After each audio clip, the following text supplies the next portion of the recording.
Still not sweet tea. For those, you said sweet tea, Dr. Pepper, and they didn't have sweet tea. No, I keep thinking in my head sweet tea, and then it keeps not being. It's Andrew. I'm Josh. We're on the way to Colorado Springs. We're going to be talking a whole lot. A whole lot, like we always do. Yeah, now that we started, I'm like, what do I want to say? I don't know, nothing. Oh, you want to talk about the phase we got to play with? You want to talk about... Yeah, let's talk about the phase. Okay. It's our first topic of the day. Sure. And we've talked about it a lot. So, Still not sweet tea. For those, you said sweet tea, Dr. Pepper, and they didn't have sweet tea. No, I keep thinking in my head sweet tea, and then it keeps not being. So we arranged a demo of the Phase 1 IQ3 100 megapixel camera system with a bunch of their leaf shutter f2.8 lenses. I think the 35, the 110, and the 35 and 55. 85. 85. 85 and a 110, 110. which for those of you in the DSLR world is like a 20, a 50, and like an 85 equivalent. The camera's a full 620 size medium format sensor, so I mean, Yeah, I mean, I'm going to talk about it from an engineering, like in my hands first, like. Yeah, that's a good place to start. It's because I really didn't want a positive note than end on a negative note, which is what that's going to be. You know, it's a marvel. I mean, really, it's a modular system. It's a big box that you attach lenses on one side, digital backs on the other. Then on the top, you can change viewfinders. I really wish I had more time to play and customize with it, because it really feels like something that you make it your own, and you make it your own because the buttons are there's no buttons. There's no like, this is the shutter button. I felt like somebody handed me a bunch of canned food with no labels on it. Well, no, that's what I'm saying. I wish I had more time. I wish I had more time to customize it to my own like shooting style, because everything is so customizable that there's not a back focus button, and there's not like a play button. Here's buttons on the back of a camera, assign them however you want. And so over a long period of time, I think shooting with it would get better and better as you tuned it to your own needs. But picking up one, shooting it mostly in the dark for about 12 hours, it was a little bit of a struggle just to wrap my head around like what buttons did what, where everything was.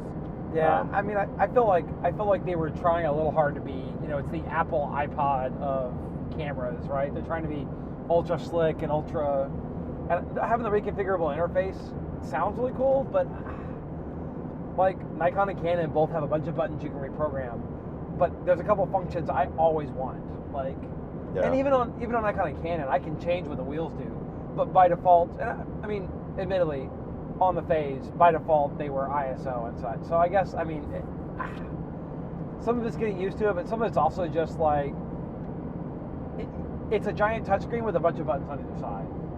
So, yeah. I feel like in terms of,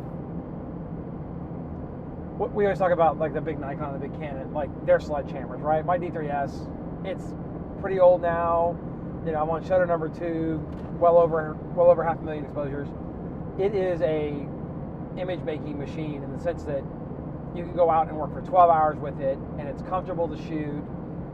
It may be heavy, but the ergonomics are great. The buttons are easy to find, and once you get in a rhythm with it, man, I don't ever have to come up for air from it. Right. And this camera, I don't think will ever be that way. Never mind the weight. Just. Does your D3S feel so heavy now? No, it feels light. After carrying that 35 around on this thing, man, it feels like the 7200 and the D3F, man, that's lightweight, super lightweight. Yeah. But I just it certainly required more on the back side of the camera. Like I had to be thinking about the camera more than I was about what was in front of the camera. Right, but that wasn't even just that it was new. It was that it wasn't the thing that Nikon, more than Canon, but Canon also have, is they've got a long-term history of the same design and thinking very much about making it efficient, to change settings, Yeah. to hold the camera, to be shooting and doing what you need to do, moving focus points. I mean, I know about focus points to move, unless there's one focus point. Right. So, I mean, some of this is not necessary in this camera, but clearly there's a different design emphasis. So, I mean, this camera the phase has, you know, focus stacking built in, and like they sell an aerial version for doing aerial mapping. So, I mean, they're thinking about that industrial production line in a studio type scenario instead of the what random event in the field are we shooting today. Right. Yeah, I mean, it definitely has that like on a tripod in a studio heritage. And if I was setting up a production line style pipeline for reproducing art or super high-end product photography, man, it'd be great. And for something like shooting cars, where I'm not trying to catch interaction with the model, I'm not trying to catch moments, not trying to catch expressions, like there I can definitely see it wouldn't be a big deal, because I can stop, look at the camera, the car's not going to change its expression, it's not going anywhere, you know, unless I'm trying to catch action. Right. Anyways, yeah. The other thing that caught me, and there were a bunch of little things like this, but the main one is a great example of a highly refined design. And you don't notice it until you use a camera that doesn't have it. So the CF card door pops open, and the little nub on the CF card faces the door, and you have about that much space between the door and the CF card. Yeah. And my big old fat fingers don't fit. And so you try to pop it out with the button, and it pops out like they often do, you know, just far enough where you can get your fingernail underneath that little lip. And you can't do it because it's, yeah, they put the door just needs to be on the other side. Yeah. And that's the kind of mistake that Nikon and Canon and Fuji and maybe even Sony, although I haven't looked to see if Sony has that problem or not. Like most of the people making 1 million cameras a day, they figured that out 10 years ago, and they aren't making that mistake anymore. Yeah. So, anyways. Yeah. One of the controls I did like though was that out of the box it had 3 of the dial wheels, and one was shutter, one was aperture, one was ISO. Like that alone, and they were right where I wanted them to be. Yeah, that fit the Nikon and Canon model. And I complained about having the unlabeled soup, but those aren't labeled on Nikon or Canon either. And they were the main 3 things I need. Yeah, and they fit like one at the thumb, one at the ring finger, one at the middle finger. Like they were just ready to go. And so that was nice. I was going to make the snide comment that, you know, it seemed kind of like the Sony, you know, like they threw ergonomics out the window to have an aesthetic, like the A7s do. Like, we're going to make a terribly uncomfortable camera for most people to use because we want it to look tiny. And this does not look tiny. But you know what? After carrying it, ignoring the fact that it weighed 8,000 pounds, like the grip was well designed. Like, it was pretty comfortable. I could get with my hands, I could get to all the wheels. So the ergonomics on it were actually pretty good if you ignore the fact that it's like carrying around a super telephoto. Right. Yeah, no, I mean, I liked the act of shooting with it when it was in my hands and I knew, you know, what was going to do what. I really enjoyed shooting the car with it. I really enjoyed shooting Darren's car because it wasn't the struggle. So, right, shutter lag, right? I mean, it's swinging a mirror that's that big. Yeah. And we're used to 35mm DSLRs that have, you know, like the shutter lag spec on my Nikon, like time to blackout's like less than 50 milliseconds. Right. Which from a human point of view is essentially 0. In fact, I think the shutter lag on all the pro cameras right now is like 35 milliseconds. Yeah, it's somewhere 35 and 50, yeah. So that's 35 thousandths of a second. And this one had probably a quarter second, 250 milliseconds, maybe 400 milliseconds, half a second. Yeah, I don't know what the specs are, but significant. Which means, so we shot fitness model, right? Yeah. And, you know, standing pose shots, not a big deal, not hard. Running, jumping? Trying to catch the feet in the right spot, when you add the fact that there's one focus point, and you're shooting on a large format, so your wide angle lens is a 35 millimeter, which means your normal lens is a 85 already. Yeah, that was definitely a struggle. Well, then with that, then comes the batteries. They have batteries. Yeah, yeah, you need one battery per shot, basically. Is what it's like. I mean, we laugh, but it's I mean, I think we were So there are getting 2 batteries in there that are one in the body, one in the back. that are twice as big as the batteries that go in like a D5, D3S, Cam, 1DX. Like those big batteries, these are twice that big. There are 2 of them. They lasted about 50, 60 shots each? Yeah, about. Well, I say they lasted, but Total together. No, yes, but it's not like the batteries were on 0. The batteries got to like 40%, and then The camera mysteriously stopped working. and it was like maybe that we can't flip the shutter. There's supposed to be a power share between the 2 of them, but man, it is not. It just stopped working, and it's like your car running out of gas with this half tank. Like, right, and make half a tank 0. Right, right. If that's where it runs out, then that's where it runs out. So that was kind of frustrating. Like I can't conceive of how somebody would take a camera like this out onto where they weren't.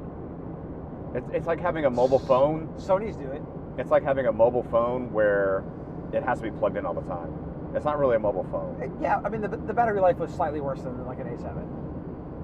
A7 at least gets like 200 shots. I know, this one got like 50. Yeah, 50. So, I mean, you're not going to be shooting that fast, but man, just having that like battery paranoia, like, oh, is it going to run out? Is the shutter going to keep working? Well, you have to carry 2 batteries with you because if it stops working, you have to swap the batteries to see if that'll fix it. So you have to have 4 batteries with you because you have to have 2, one in the camera, one in the back, then another 2 in your pocket. And these are not small batteries. And then another 2, and you better make sure those things are charging. So really, you need 6. Yeah, I mean, which we kind of knew that, right? Like, it's not a on location. It's not a. If you're going to use it in the field, it's going to be tough. Like that was one of the main things I learned. Well, yeah, but I mean, even if you're out there shooting, let's say you're shooting landscape, and you want to shoot a focus stack, or you want to shoot a deep focus stack, or whatever. And yeah, you shoot 9-frame HDR. Although with as much dynamic range as the camera had, I'm not sure why you would, but if you're out there in the field and you have 5 minutes of sunset, and it's that critical moment, you get 50 shots in, and then all of a sudden, oh, I got to change the battery because my mirror's not flipping up. Well, admittedly, 50 shots is going to take you like half an hour. But either way, like you're in that, it's that time to be shooting, and I don't want to think about what the camera's doing. I need to make it happen. And that's the same reason I got annoyed at the CF car door, right? The subject standing there. I'm not used to running out of cards because I shoot a 12 megapixel camera most of the time, and I shoot big cards. So, like, I'll shoot an entire wedding and not change cards. Right. So just the idea of having to think ahead about cards. But then, I've got 3 or 4 shots left, and we're getting ready to do another setup. Let me go change the card, and I got to futz with it. The same thing applies to the batteries. They're easy to change, but now I got to think about them. It's taking away from shooting. Well, and we've rolled back to, right? Once upon a time, you had to worry about film. You had 36 shots, and you had to change, right? And if you're in that mindset, then the batteries aren't a big deal. But we're not. Like, we're both kind of. We've seen better now. As most photographers today use digital R. Like, Digital Rev, I think, was the people who talked about it. Like, he was making fun of the new. Not making fun exactly, but he was basically saying, well, they finally improved the battery life on the new 1D. It's not the Nikon level yet. So, like, but he gets, you get 2,000 plus shots on that battery. And, like, my Nikon, I think I filled a 64 gig card at a race one day with it. Oh, yeah. On one battery, and still have battery left. And that's, like, over 3,000 shots, probably close to 4,000 shots. Yeah. No, I mean, it is, yeah, I mean, the phase is certainly power hungry, right? It's physically, it's got to move a large mirror up and down. I'm not supposed to turn, am I? No. Okay, good. Still going north. So, I mean, it's powering, a lot of data, right? I mean, 100 megabyte file, it's got to process that data. Like, yeah, but if you think about, like, the D810, right? Like, it's a third the size, but it doesn't take a third the time. It takes almost no time to push to the card. I'm just saying, it's pushing. It's some of this is we're also asking the camera to do something it's not designed to do, right? It's not a 1DX or a D5. It's a. No, I understand, but it's just those little things that they stand out right when you see them. So I mean, enough of the negative, right? Like I think we both have heard like, oh, reliability is an issue with medium format digital. Yep. Which, if you're doing, $100,000, $200,000 ad campaigns, I can afford to have a second body and back on standby. For us, I don't know for our what we're selling right now that part helps. Anyways, But I know when I got back and looked at my files. Oh my goodness. Yes. Unbelievable. Like all this nitpicking aside, or not nitpicking, all these flaws aside. Yes, unbelievable.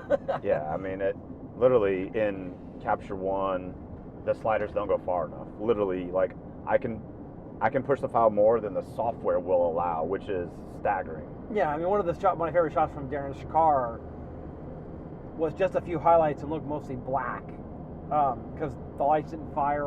I had changed the ISO and was still trying to get things adjusted, but I liked. You wouldn't think of it as a moment with a car, but like there were a couple things in the shot that just worked right, reflection-wise, because it's a black car.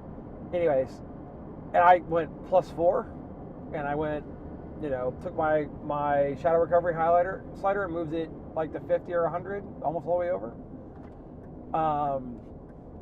And then I added some brightness, and it didn't break up. Like the shadows didn't break up, nothing broke up. Yeah. And I can go a long way on my D3S files. Capture One does a really good job of shadow and highlight recovery. Like on the Nikons, it does a great job of shadow recovery. Right. And I went back and played, and I can go 3 stops on the Nikon without doing all the other stuff. I bet if the slider had gone to 6, I probably could have gone +6. I bet. Yeah, I bet so.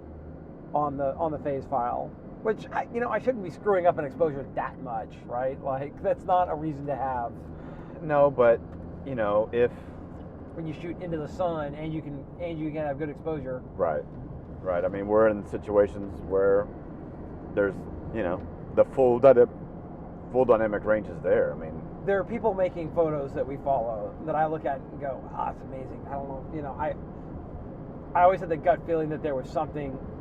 We use lights, but there's things you can't do with lights, right? I can't light the entire environment, but the dynamic range of the camera lets me bring out the environment. Even if I put some fill light on the subject, I can get the environment to come out using that dynamic range versus the sky.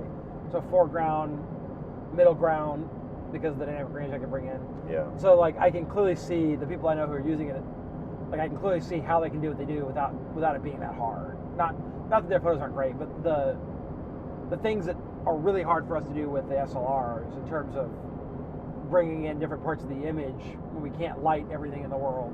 Right. These cameras, you can clearly see how the people are using them to do that. Yeah, one of the things that the file that I really liked of mine, it's one of the car shots shot with that 35, and you say 35 and it doesn't seem wide, but on the medium format it very much is. 20. Right, and so I'm super close. I'm like 4 feet away from the front of the car, but it doesn't feel like weird and distorted and fishy like you would on a 35 millimeter. Like it has good depth to it. And I was shooting, I think, at like 5.6 or f8. Like, I mean, I had a little bit of range to it, and it still just has this like very interesting 3-dimensional look without it getting like weird and distorty. Some of that may be the lens you're used to shooting, right? Because you're used to shooting the 24 to 105. No, but to have the same focal length, like the wide angle is longer, and so it doesn't have the lines and the skyline. Your sensor is bigger, so you don't have the crazy like on a 35 millimeter the outside edges are coming in like this on a 20. Right, and these are more here, and more parallel. Yeah, and so just being able to cover the scene with that lens, I mean, it's a beast of a lens. It's got like 102 or 110 millimeter front. And I know, like I laid on the ground the shot of the runner. Our fitness model jumping off of basically a bench, effectively. Like, the dynamic range let me capture the sky and the crazy, like, reflections in the Houston's downtown skyline buildings. But my right arm, like, I almost couldn't pick anything up afterwards. And all I was doing was laying on the thing, holding the camera to my eye, that far off the ground, basically. But that lens had to have weighed 6 or 7 pounds by itself. Oh, yeah. Now, we're going to look at the spec, it's going to be 1.5 pounds. But, like, the camera plus, like, D3S plus 14 and 24, that's a heavy combo. Like, people make jokes about how big that lens is. This was easily twice as heavy. Certainly. And the whole system. And it's longer, so it's like picking up a heavy table. It's not that the table's that heavy, but there's like no good spot to get in the middle of it. Yeah. No, but it's beautiful. I mean, it was. Yeah, This was like the results versus. Right.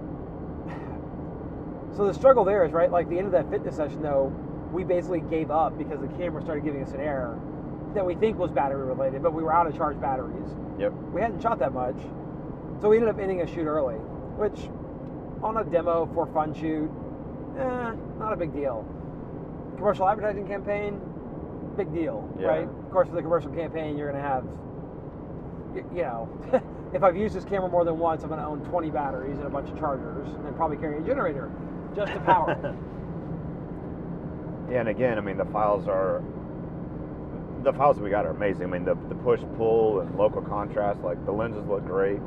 So what I would actually do, what I'd prefer to do, because the way we shot it, this would actually work. I'd either go buy like an Alpha or an Arca Swiss body and just buy the back. Because I don't need a giant DSLR. I have a great DSLR. Right. And putting it in something that looks like, I mean, it is an SLR, right? Single lens reflex. Putting in something that looks like the cameras we already use for doing action doesn't make it an action camera. Like we made it work for some action, but it's a terrible camera for shooting action. Yeah. Which means I might as well use a body that's really good at doing the things that's really good at, which is shooting slow and intentional. Whether that be portraits or landscapes or cars. Like those technical bodies, quote unquote bodies, they're basically a frame that holds the lens and the sensor together. Like those, like that, and they're way lighter. Like that's the use case I actually see. Like I'd almost want to buy just the back. As great as the leaf shutter lenses were, and as beautiful as the stuff they produced was, like, just a large format lens on like a technical body. And for those who don't know what a technical body is, so the camera back is this cube, and then the body on the phase camera system looks like an SLR by itself, and the sensor slaps on the back of it, so you have this thing hanging off the back, and then your lenses snap on the front just like normal. The technical body is a square frame about that big around, and it's got what amounts to a large format lens on the front, and it's got some, instead of bellows like a large format would have, it's got a little mechanical adjustment to move the lens back and forth because you don't need that much distance on these. And then some of them have tilt and shift and other movement. So it basically, that just holds the back and the lens together. And then your shutter is always in the lens. You don't have a viewfinder. If you want to do a viewfinder, you use live view, which these do. Or you tether it to an iPad or something. Yeah, also really cool. We didn't try it, but like Capture One has a thing called Capture Pilot, which is an app for iOS devices. So you can do tethered shooting to Capture One, and then basically broadcast what you're shooting to a tablet, to a handheld client, or let a headshot client see what they look like, whatever it is. Let them rate photos. Well, they built the server for that directly into the camera, so you don't need a laptop if you want to do that. So you've effectively got a cam ranger built in, and it allows you to control the camera. So you can do all your settings on the iPad. So if you're set up in a weird position, how many times would that be useful on our SLRs, right? Like cameras hanging over a thing in a weird spot where you can't get your eye down to the viewfinder, can't get to the settings. Oh, well, I can just stand up here with an iPad and do my thing. Well, I'm actually bringing a Cam Ranger with me on the trip just in case we're in a place that I can't get to. Yeah, and the Cam Ranger, you can control settings for the Cam Ranger, right? Yep. Okay. I can remote fire and all that, but it doesn't do the tethering part. It's not bringing the files in. It's just reading them off. Neither is Capture One, right? You just get the preview on Capture Pilot. If you shoot tethered on Capture One, you get everything. Right. But now you have a laptop and everything else with you. Yeah, I don't know. I mean, so I would almost, if I was buying one, that's what I would do. That's how I'd start out anyways. But then again, I have a bent for landscape photography. Yeah, for me, one of the big formats, features of medium format in general is the leaf shutter lenses. Being able to... But the Alphas are all those technicals are all leaf shutters. I understand. But for me, how I like to shoot, if possible, wide open with flash in an environment, like that's what I like to do. Well, action's a big part of what we do. And action's a big part of that. So the action part's a little tough, but having that leaf shutter at 1/1600th, and having a flash at any power range. So the other weird thing about that for me was we're used to shooting with 35, which means to get shot at the field on a wideish angle lens, a 20, for example, you have to be wide open, 1.4 f2, and still be pretty close and all that. Because of the larger sensor and your comparatively longer focus length, so you didn't have to do that. But the other thing was, like, I felt like, well, 1600th of a second is not fast enough, because I frequently shoot on my Nikons at a 4000 or an 8000 to do that. Yeah. But because of the dynamic range, you know, shoot at ISO 50 or ISO 100. I think ISO 100 is the natural. But I think 100 is natural. Yeah. Yeah, you shoot at that, but you have so much range, you can drop the highlights back down. So, like I thought it was going to be a limiting being 1600, but it wasn't. No. Yeah, I didn't feel it was. And you can use any dumb cheap flash. Like, you don't need anything. Right. You don't need a Pro Photo necessarily that can handle high speed to do high speed, because it's not high speed anymore. It's just dumb old flash. Yeah, it's just a high X sync. I mean, yeah, and being able to, like I said, if you use the Pro Photo setup, you'd have to do it at either full or half power to get that T1 curve. Whereas no, you mean Pro Photo, you can do it at any power. You mean the no, at high speed with a Pro Photo, it has to be at full or half power. Huh. I thought it was any power. Okay. No. On the Canon, it'll do 9, 8, and 7. On the Nikons, it'll do 9 and 8, which equate to half. Yeah, okay. Which, you know, still useful. If you're trying to overpower the sun, you're probably going to need a lot of power. Yeah, you're not going to be shooting at minimum. But it's still nice to be able to have. I mean, it may not be for your fill light, for your main light, but maybe a fill light you want lower power. And so being able to have that range and use... Well, here's the other thing about that. And, you know, if you're buying a phase, the cost of Pro Photos is probably not a thing for you. Right. But you can use an Einstein, or you can use any random dumb flash, and it will still work. Right.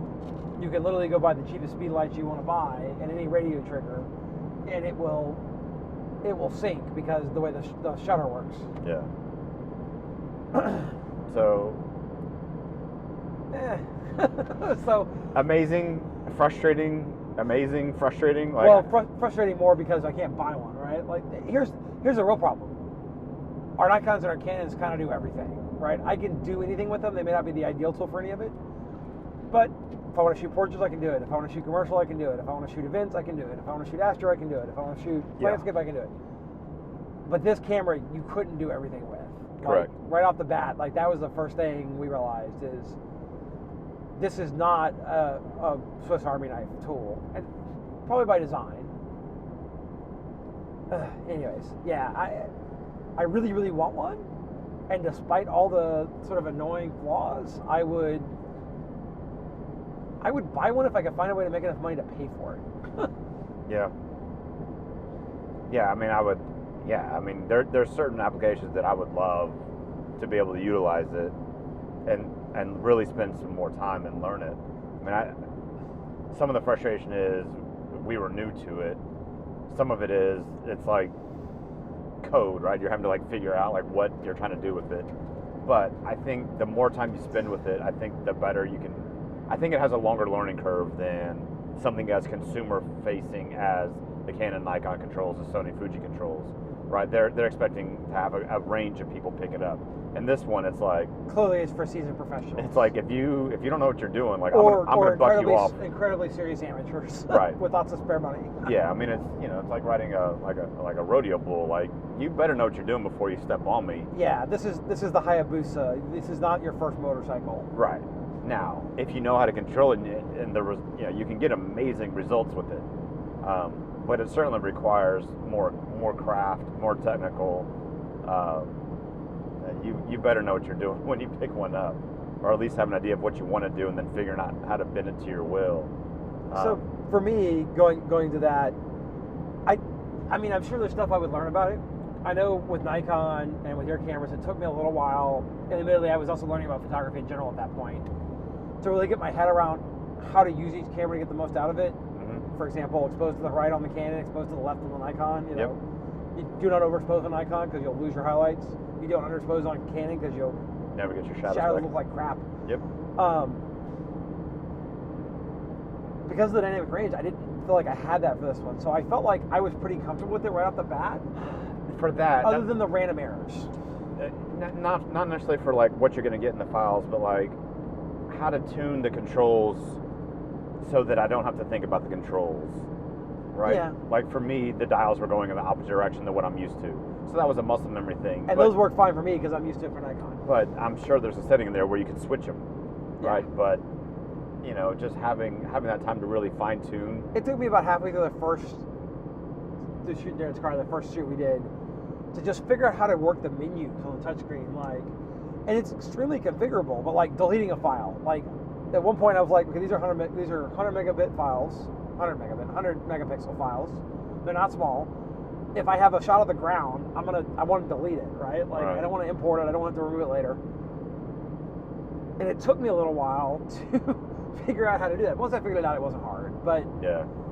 But that's how everything was. Like there were so many little things like that where you're like, oh, I got to figure out how to do this. some of my usability complaints may go away if I use it for a while. Yeah. But again, for me, the bottom line was, if money were no object, I would buy one. Yeah. Because it produces results I can't produce another way.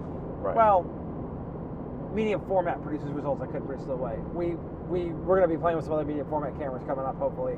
Hopefully. And of the medium format world currently, it's the best. Yeah, pretty much. And their lenses are all fast. I mean, the lenses were beautiful. We haven't talked about lenses. The lenses are beautiful. We're used to having great lenses because Nikon and Canon both built some really good lenses. So I don't feel like that wasn't a step up necessarily, but there's nothing at all negative to say about the lenses except they're heavy, which physics. I mean, to be able to produce the resolution for 100 MP back, like they are producing some like serious sharpness and resolution. It effectively has the same size pixels as the D810, 36 megapixels and 35. And Nikon's lenses most of them won't handle that resolution unless they were a fairly recent design. These seem to, even wide open. Yeah, they're really nice lenses. Yeah. Anyways. But I didn't feel like that wouldn't be a reason for me to buy them. I mean, they were nice, but I have nice lenses. Like I don't feel like it's a selling point in the sense that it's not a negative. Yeah. But it wasn't I can't get this any other way. I had no negatives with the lenses aside from they're heavy, which they need to be. There's a lot of glass. But that's true of the no negatives is true of my 70-200 is a beautiful lens. It just works. So. Yeah. You only notice lenses when they don't work. Right. And these work. So. Yeah, they were great. So I think that's a good place to wrap it up. Okay. So what would you? I'm going to ask you one question. What would you, in your ideal medium format system, what would you build, or how would you build it out? Not necessarily with a phase. So, just Andrew's engineering world. I think mirrorless for 35 millimeter, it's fine. It's not revolutionary. People make it out to be something revolutionary. It's not. You're still looking through the lens. It's a digital path instead of an optical path. It saves you having to swing the mirror up, but frankly, we got Canon and Nikon both doing 10 plus frames a second stills. Even on less expensive cameras, you get 7 and 8. Shutter response times are so low. For 35 millimeter, it doesn't matter. For medium format, I think mirrorless is a huge deal because that body, instead of being that thick for that mirror, can now be just the width of the mount, which frees up the lens design to be more compact. That's the one thing that mirrorless kind of gave us for the 35 millimeter world is, now you get pancake lenses because you don't have to design it for that rear element to be an inch from the sensor. So, but more than that, there's no reason when you're shooting there that your shutter lag can't be effectively zero like it is on the 35 millimeter cameras if you get rid of the mirror. Your frame rate's still going to be really low just because pushing that much data to a card is hard. Right. But I think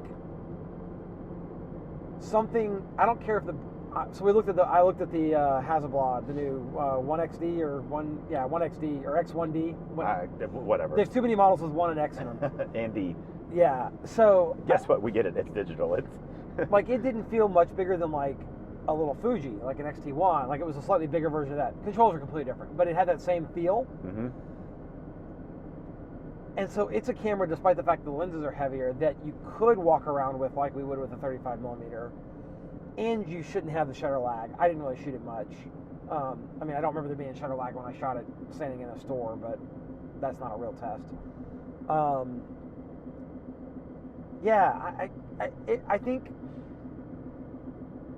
I think with medium format, unlike 35 millimeter, my optimal is going to be very situation dependent.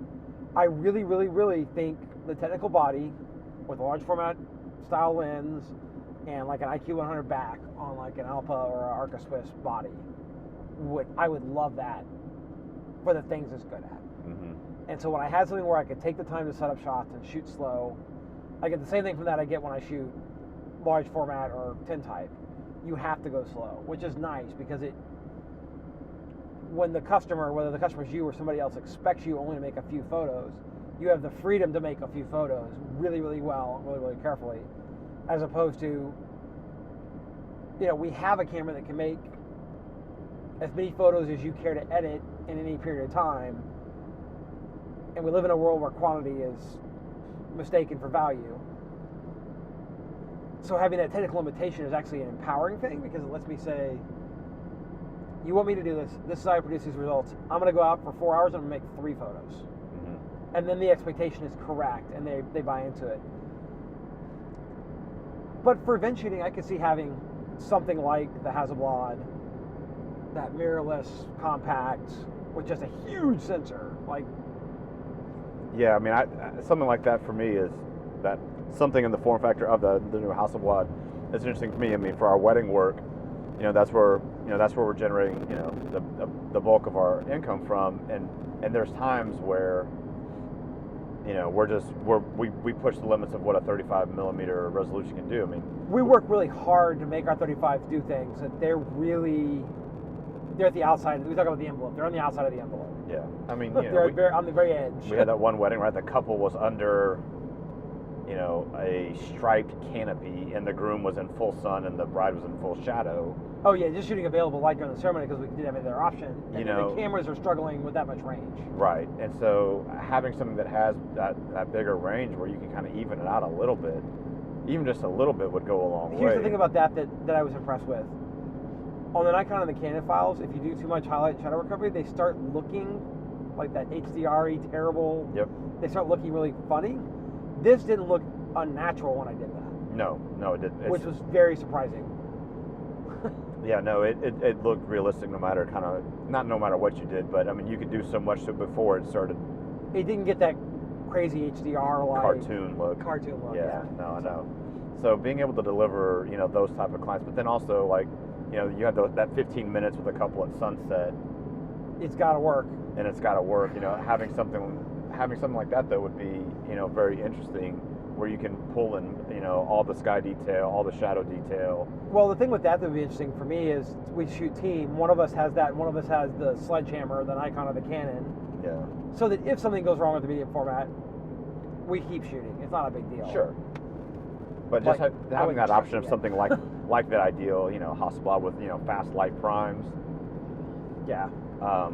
Yeah, and I feel like a simpler camera with an integrated sensor. I get the flexibility of the non-integrated sensor, but I feel like that also is part of that just adds a level of complexity to things that can go wrong. Yeah. Yeah. So like the Hasselblad or Fuji comes out with one where it really is just it's just a camera. It's not a system of components. Yeah. Well, I mean, Pentax already did that, right? I mean, that Pentax 645Z. Yeah. I mean, that's essentially what it was. It was just a giant SLR. Yeah, I mean, it's just a giant SLR. I think one of the other things with the Hasselblad that I think they did smartly was include the Nikon flash protocol. Yeah, so you can use off the shelf. You don't have to go find the. Although, I mean, Phase kind of handled that in their market. ProPhoto is the thing, and they built that in, which is great. Yes, yeah, also wonderful. But I think one of the issues you're seeing with Sony right now is, they're great. They have good sensors. They have good sensors. They've been building Nikon's great sensors for a long time. Right. So they have good sensors. But like when something like a Pocket Wizard comes out, or an Air remote, or the ProPhoto Air remote, you can't use them because they have to redesign what they're doing to work with Sony because they use a proprietary hot shoe, and they're not that big of a market yet. And a lot of the people who are driving the Sony market are video anyway, so they couldn't give a shit about that. Yeah. It's also a still camera for them. It's not a still camera. It's also a still camera. Right. So, I mean, I think that was very smart on Hasselblad's because now I can pick up a Pocket Wizard. We say that. We need to go try it, though. Yes, yeah, absolutely. We absolutely need to go try it. But in theory, yes. But it's still nice to know that's out there. That's smart reuse. I hate when everybody's got their own proprietary. Yeah. So, okay, well, I think we ought to wrap it up before we lose a battery. Okay, sounds great. So we'll be back at some point. We're going to record a couple of these today, and hopefully this is the beginning of a series. So, all right, check out later. Josh and Andrew on the road.